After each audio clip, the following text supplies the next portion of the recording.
Armstrong number. Armstrong number जो है इसका कॉन्सेप्ट समझते हैं पहले हम। मान लीजिए कोई एक नंबर दिया है, सपोज 142, ठीक है। अब ये नंबर आर्मस्ट्रॉन्ग है या नहीं, इसको पता करने के लिए हमें इसके जो सिद्धांत है, ये जो इसका प्रिंसिपल है आर्मस्ट्रॉन्ग का, वो समझना पड़ेगा। आर्मस्ट्रॉन्ग ये कहता है कि आपके पास जो भी नंबर है वो नंबर आर्मस्ट्रॉन्ग तभी होगा जब आप उस नंबर पे ये देखेंगे कि उसके कितने डिजिट हैं, और जितने उसके डिजिट हैं उतने ही पावर उसके हर डिजिट पे जाकर उनको ऐड करते हैं, और ऐड करने पे जो रिजल्ट आता है वो उसके बराबर हो, तो उसे हम आर्मस्ट्रॉन्ग बोलेंगे। समझ में आया आपको? नहीं आया? चलिए हम समझते हैं। मैंने क्या बोला, पहले तो देखो कि इसमें डिजिट कितने हैं। यहाँ पर 3 डिजिट है। जब 3 डिजिट है तो हम पहले इन 3 डिजिट्स को लिखेंगे 1 4 2। उसके बाद 3 डिजिट है तो हर डिजिट पे उसकी पावर 3 होनी चाहिए। यहाँ पे हर की पावर 3 है। फिर उसको हम ऐड कर रहे हैं। ऐड करने पे अगर जो रिजल्ट है वो रिजल्ट ओरिजिनल नंबर के बराबर आता है, एक्चुअल नंबर या ओरिजिनल नंबर, तो ये नंबर जो है आर्मस्ट्रॉन्ग होगा। यहाँ पे हम बात करें तो इस नंबर का सम कितना हो रहा है, 1 प्लस 4 4 जा 64, 64 4 जा 64 4 जा 256, है ना। 4 का क्यूब 256 होता है। तो यहाँ पे हमने इसको लिखा 256 प्लस 2 2 जा 4 2 जा 8, ठीक है। तो क्या ये नंबर आर्मस्ट्रॉन्ग है? नहीं, ठीक है। तो क्या कोई नंबर आर्मस्ट्रॉन्ग हो सकते हैं अगर इस हिसाब से? सॉरी, 4 4 जा 16, 16 4 जा 64, ये जो है यहाँ पर 64 होगा, ठीक है। 64 में आप अगर 8 प्लस करेंगे तो ये हो जाता है आपका 72 प्लस 1 73। तो ये जो नंबर है आपका आर्मस्ट्रॉन्ग नहीं है, इसके बराबर नहीं है, ठीक है। हम एक एग्जांपल और लेते हैं आर्मस्ट्रॉन्ग के लिए। आर्मस्ट्रॉन्ग के लिए अगर हम देखें तो अगर हम अज्यूम करें नंबर को, मान लीजिए 371, 371, क्या 371 आर्मस्ट्रॉन्ग हो सकता है? चेक करते हैं। टोटल डिजिट कितनी है यहाँ पर? 3। तो पहले हम 3 7 और 1, 3 डिजिट है इसलिए इसकी पावर भी हम 3 तक लेके जाते हैं और इनको ऐड कर देते हैं। ऐड करने पे हम देखते हैं कि 3 की पावर 3 कितना होता है? 3 की पावर 3 होता है 3 3 जा 9, 3 जा 27। उसके बाद 7 की बात करें तो 7 की पावर 3 जो होता है वो होता है 343, प्लस 1 की पावर कितना होता है? 1 होता है। इसको ऐड करते हैं, 343 प्लस 27, 7 और 3 0, 4 और 2 6 और 1 7, 370 प्लस 1 371। अरे, इसका सम और ये नंबर, ये दोनों तो सेम निकले, इसका मतलब ये आर्मस्ट्रॉन्ग नंबर है। क्या मैथ्स में एक ही आर्मस्ट्रॉन्ग नंबर है? नहीं, यहाँ पर एक से ज्यादा नंबर भी आर्मस्ट्रॉन्ग हो सकते हैं, ठीक है।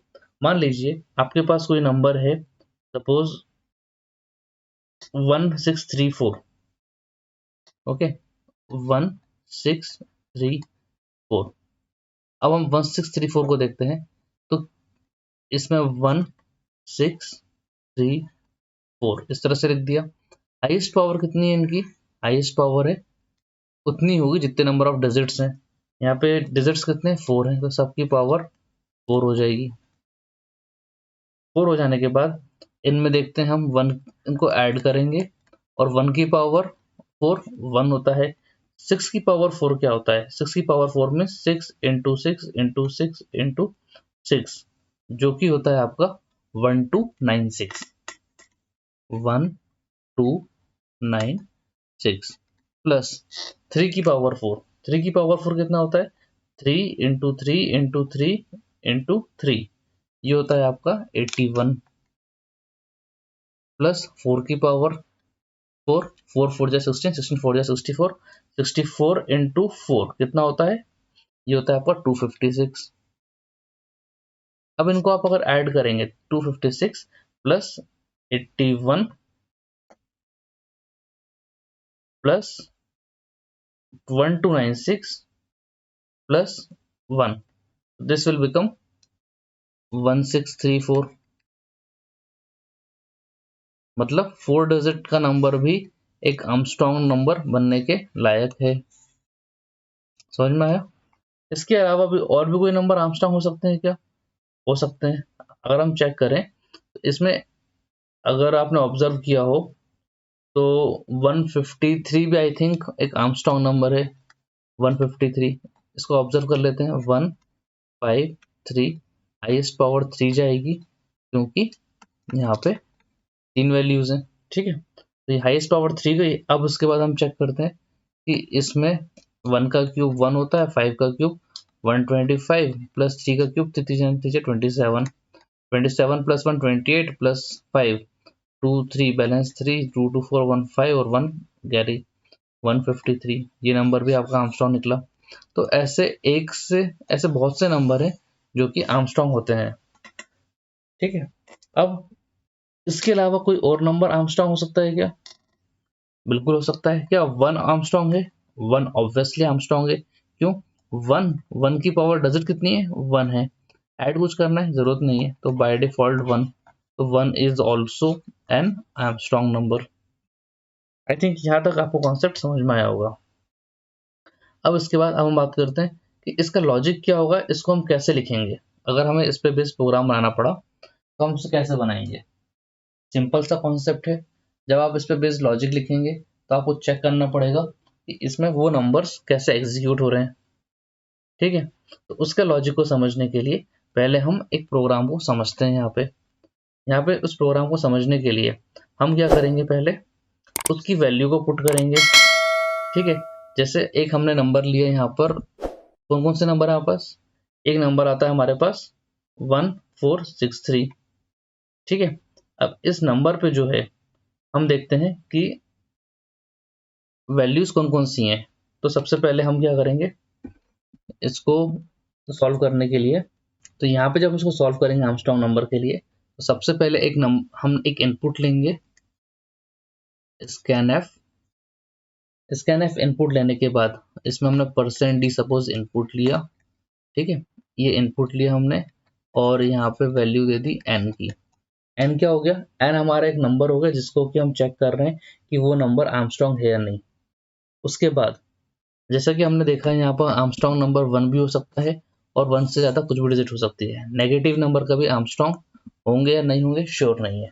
ठीक है, तो अभी हम बात करते हैं इस नंबर पे। ये हमने एक इनपुट लिया, हम क्यों ना इस इनपुट n को किसी एक दूसरे वेरिएबल पर परमानेंट रूप से सेव कर दें। तो हम यहाँ पे एक वेरिएबल लेते हैं और उस वेरिएबल का नाम लेते हैं हम सपोज टेम्प या ओरिजिनल नंबर। ठीक है, ओरिजिनल नाम से एक अपन ने वेरिएबल ले लिया। इस यहाँ पे हम डिक्लेयर कर देते हैं इंट n। यहाँ पे हमने n को डिक्लेयर किया इंट n कॉमा ओरिजिनल। ये भी एक वेरिएबल है, हम ऐसा भी वेरिएबल को डिक्लेयर कर सकते हैं। तो 2 वेरिएबल हमने यहाँ पे डिक्लेयर कर दिए। अब ओरिजिनल पे हमने असाइन कर दिया n को, मतलब यहाँ पर हमने एक जो नंबर लिया था उस नंबर को एक टेम्पररी वेरिएबल जिसका नाम ओरिजिनल है वहाँ पे उसको सेव कर दिया। इसको यहाँ पर सेव करने के बाद अब हम क्या करेंगे, ये जो n है इसी पर हम ऑपरेशंस परफॉर्म करेंगे और ये जो आपको ओरिजिनल नंबर है वो तो एज इट इज सेव रहेगा। ठीक है, तो उसको पे ऑपरेशंस परफॉर्म करने के लिए जैसा कि हमने देखा है कि n जो है वो 1 या 1 से बड़ा होना चाहिए। तो उसमें हम कह सकते हैं कि जब कोई कंडीशन लगा दी कि while n is greater then और इक्वल टू 1, या फिर अगर हम सिंपल तरह से देखें ये भी कह सकते हैं कि जब while n is greater than 0, जब ये जो नंबर है 0 से बड़ा होगा उस टाइम पर हम क्या करेंगे, उस टाइम पर जो नंबर है, सपोज हमारे पास नंबर है 152, तो पहले हमें 2 को ऐड करना है, फिर 5 को, फिर 1 को और सबकी पावर क्यूब लगानी है, मतलब उसको उतनी बार मल्टीप्लाई करना है। ठीक है, थोड़ा पेशेंस से सुनिएगा, ऑब्जर्व कीजिएगा। ठीक है, तो उसके लिए हम क्या करेंगे, सबसे पहले एक नंबर लेंगे एक वेरिएबल लेंगे, सपोज r नाम का एक वेरिएबल है, इस वेरिएबल पर हम n मॉड्यूलो 10 लिखेंगे। अब ये n मॉड्यूलो 10 लिखने का बेनिफिट क्या है? देखिए, हमारे पास एक नंबर है 143 या 146। अब इस नंबर को अगर हमें लिखना है तो पहले हम लिखेंगे 1 की पावर 3 प्लस 4 की पावर 3 प्लस 6 की पावर 3। ठीक, तो यहाँ पे पहले हम 6 को लेंगे, फिर 4 को ले रहे हैं, फिर 1 को ले रहे हैं। तो ये वैल्यूज मैथमेटिकली कैसे आएगी? ये वैल्यूज मैथमेटिकली ऐसे आएगी कि हम क्या करेंगे, हर नंबर का मॉड्यूलो निकालते हैं। सपोज 146 का मॉड्यूलो क्या है? 10 इंटू 14 इज 140, रिमाइंडर बचा 6। ये जो रिमाइंडर है इसको हमने यहाँ पे लिख दिया। फिर बचा 14, इसको हमने लिखा 14 मॉड्यूलो 10, तो 10 1 जा 10, 4 बचा रिमाइंडर, ये हो गया हमारा 4। समझ में आ रहा है आपको? ये हमारा एक 4 यहाँ पे आ गया, ये 6 यहाँ पे लिखा था। उसी तरह अब यहाँ बचा क्या? 1, तो ये हो गया 10 1 मॉड्यूलो 10, 10 1 जा 10, सॉरी 10 0 जा 0, बचा 1, तो ये हो गया हमारा यहाँ पर 1। उसके बाद बात आती है क्यूब की, तो हम उतने ही वेरिएबल को, फिलहाल हम 3 डिजिट्स का ही आर्मस्ट्रॉन्ग फाइंड कर रहे हैं, तो इसमें 3 जो वैल्यू है इसको हम लिखते हैं 1 इंटू 1 इंटू 1, ऐसा लिख सकते हैं। 4 को हम 4 इंटू 4 इंटू 4 ऐसा लिख सकते हैं, और साथ में 6 को 6 इंटू 6 इंटू 6, कुछ इस तरह से नंबर को लिख सकते हैं। ठीक है, तो हम इसको ऑब्जर्व करते हैं कि प्रोग्राम में कैसे लिखा है। तो यहाँ पे जो वैल्यूज आपने लिखी है इसको हम डिलीट कर देते हैं, काफ़ी कुछ लिखा गया है यहाँ पे, क्योंकि यहाँ पे हमें एक्सप्लेन करना पड़ेगा कोड को ट्रेस करते वक्त, तब जाके आपके कॉन्सेप्ट्स क्लियर होंगे। ठीक है, तो n मॉड्यूलो 10, n मॉड्यूलो 10 करने से हमें रिमाइंडर मिलेगा, उस रिमाइंडर को हमें नंबर में ऐड करना है। तो यहाँ पे हम एक वेरिएबल लेते हैं सम, और सम में क्या करेंगे? Sum plus r into r into r, ये लिखेंगे। अब ये क्यों लिख रहे हैं, जब हम इसका ट्रेस करेंगे तो आपको चीज़ क्लियर होती जाएगी। ठीक है, ये हो गया। अभी कैसे हुआ देखिए, यहाँ पे हमने एक वेरिएबल लिया है सम, इसको यहाँ पे डिक्लेयर कर दिया सम इनिशियलाइज विथ 0। ठीक है, उसके बाद एक स्टेप और फॉलो करते हैं, यहाँ पे वो हो जाती है n should be n divide by 10, क्योंकि ये हमारी कंडीशन है, जब तक कंडीशन चलेगी हमें इसको फॉलो करना है। ठीक है, अब इसका मतलब क्या हुआ, ये सॉल्व कैसे हो रहा है देखते हैं। सबसे पहले मान लीजिए आपने जो एक वेरिएबल लिया n, ये है सपोज 142। ठीक है, तो जब ये लूप चलेगा तो सबसे पहले यहाँ पर n की वैल्यू कितनी आएगी? यहाँ पे n की वैल्यू आएगी आपकी, n will be equal to 142। सबसे पहले यहाँ पे जाएगा r पे, r विल बिकम 142 मॉड्यूलो 10। जैसे ये मॉड्यूलो 10 हुआ तो हमारे पास r कितना हो गया? r हो गया 2, तो जाएगा 2 इंटू 2 इंटू 2 प्लस इनिशियली सम की वैल्यू कितनी है हमारे पास? सम की वैल्यू हमारे पास 0 है। ठीक है, तो ये सम की वैल्यू 0 है, क्यों? क्योंकि हमने इसको इनिशियलाइज सम को 0 से किया है, तो ये वैल्यू यहाँ पे हो गई। अब इसका एग्जीक्यूशन क्या होगा? इसका एग्जीक्यूशन होगा यहाँ पर 8, मतलब सम की वैल्यू हो गई यहाँ पर 8। जब सम की वैल्यू 8 हो गई तो ये 0 जो है ऊपर डिक्लेयर है, ये 0 बन गया अब 8। Okay, now n will be equal to n by 10। तो n की वैल्यू कितनी है? 142। 142 को अगर हम 10 से डिवाइड करेंगे तो क्वोशंट बनेगा हमारे पास 14। ओके, जब क्वोशंट बना 14, तो अब हम क्या करेंगे इस कंडीशन में? क्या 14 जो है 0 से बड़ा है? कंडीशन ट्रू है। This 14 is greater than 0, condition is true. तो हम वापस से एक बार इस 14 को यहाँ पर पुट करेंगे। ठीक है, जैसे ही 14 से पुट किया तो नाउ n बिकम्स 14। जब n 14 हो गया तो r की वैल्यू कितनी हो जाएगी? r की वैल्यू हो जाएगी 14 मॉड्यूलो 10। जैसे ही r की वैल्यू 14 मॉड्यूलो 10 हुई तो इसका जो रिमाइंडर है REMAINDER रिमाइंडर, वो कितना हो जाएगा? 4, क्योंकि 14 को जब आप 10 से डिवाइड करेंगे तो 10 1 जा 10, और 4 रिमाइंडर बचा, है ना। तो ये जो 4 है आर, ये आ जाएगा यहाँ पर 4 इंटू 4 इंटू 4, और सम की वैल्यू कितनी हो जाएगी, सम की वैल्यू यहाँ पर 8 हो गई थी, इनिशियलाइज 0 से थी, पहले इटरेशन में वो 8 हो गई, तो हमने इसको यहाँ 8 कर दिया, इसको यहाँ पे ऐड कर दिया। ऐड करने पे यहाँ पे सम की वैल्यू अब क्या हो जाएगी, सम वेरिएबल की वैल्यू, सम वेरिएबल की वैल्यू अब हो जाएगी 8 plus 4 into 4 into 4, 8 plus 4 into 4 into 4। जैसे ये वैल्यू हुई तो अब यहाँ पर इसका सम कितना हो जाता है, 4 4 जा 16, 16 4 जा 64, 64 प्लस 8 इज 64 प्लस 8 64 70 72। ओके, तो ये हो जाएगा हमारे पास 72। जैसे 72 हो जाएगा तो ये वैल्यू अब 8 से इनिशियलाइज होके 72 हो गई, ठीक है। और यहाँ पर जो n था, पहले n कितना था हमारे पास 14, तो यहाँ पे हो गया 14 डिवाइड बाय 10, तो ये वैल्यू बन गई 14 को अगर हम जो है 10 से डिवाइड करेंगे तो 10 1 जा 10, तो ये हो जाएगा हमारा क्वोशंट। मीन्स ये जो डिवाइड वाला सिंबल है, this will find quotient and this operator will help to identify reminder. Okay, ध्यान रखिएगा इस चीज को। अब यहाँ पे हम बात करते हैं n की वैल्यू कितनी हो गई, n की वैल्यू हो गई 1, ठीक है। अब इसको हम एक बार और ट्रेस करते हैं, क्या 1 की value 1 is greater than 0, 1 is greater than 0, condition is true. जब कंडीशन ट्रू है तो n greater than 0 means now n will become 1। जब n 1 हो गया तो यहाँ r की वैल्यू कितनी हो जाएगी, r will be equal to n modulo 10, n modulo 10 means 1 modulo 10, इसमें बन गया 1। जैसे 1 बना तो अब यहाँ पे सम की वैल्यू कितनी है, सम की वैल्यू यहाँ पे 8 थी, यहाँ पे अब 72 हो गई, तो सम की वैल्यू हो गई 72 प्लस 1 इंटू 1 इंटू 1। ओके, तो 72 प्लस 1 कितना होता है 73, ये वैल्यू जो है अब बन गई 73। जैसे 73 बनी उसके बाद हमने क्या किया, n विल बिकम 1 बाय 10, जैसे 1 बाय 10 हुआ तो क्वेश्चन क्या है, क्वेश्चन में ये आंसर हो जाएगा 0, ठीक है।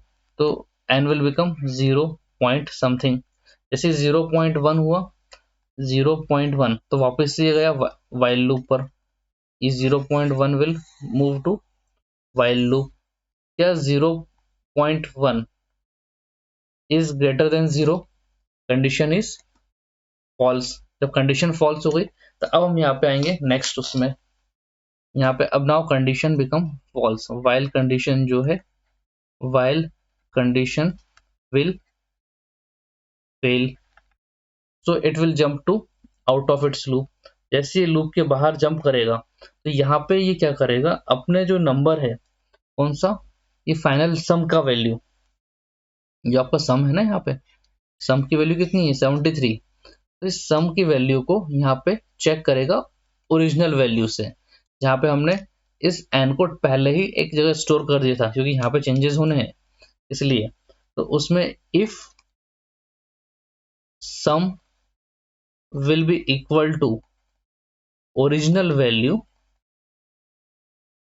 ओके, अगर सम की वैल्यू ओरिजिनल के बराबर है, या फिर हम कह सकते हैं if original value will be equal to sum, if original will equal to sum, अगर ऐसा होता है तो हम क्या प्रिंट करेंगे, प्रिंट एफ,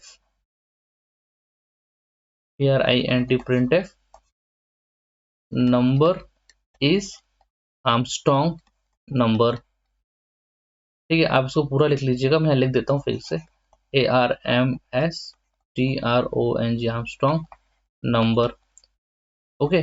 एल्स, एल्स में क्या आएगा, number is not, print f number is not Armstrong, ठीक है। ये हो गया आपका आर्मस्ट्रॉन्ग नंबर को चेक करने का तरीका। सिंपल सा क्वेश्चन है, यहाँ पे आप चाहें तो जैसे मैंने ऊपर क्या क्या डिक्लेयर किया है, यहाँ पे डिक्लेरेशन की है मैंने एन, ओरिजिनल और सम। इसके अलावा कोई डिक्लेरेशन जरूरत पड़ रही है यहाँ पे एक वेरिएबल की पड़ रही, दैट इज आर। ये जो हमने यहाँ पे डिक्लेयर किया है, इसको भी यहाँ पे डिक्लेयर करना पड़ेगा जो हमने यहाँ पे यूज किया है। ठीक है, उसके बाद हम क्या करेंगे, यहाँ पे प्रिंटफ ले लेंगे, स्कैनफ है प्रिंटफ।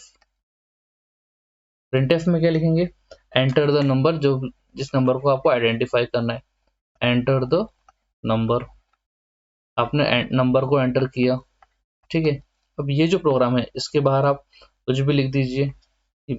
यहाँ पे आप मेन फंक्शन लिख दीजिए, इंट मेन। ठीक है, तो इस तरह से ये आपका आर्मस्ट्रांग नंबर का लॉजिक काम करेगा किसी भी नंबर को आर्मस्ट्रांग के रूप में फाइंड करने के लिए।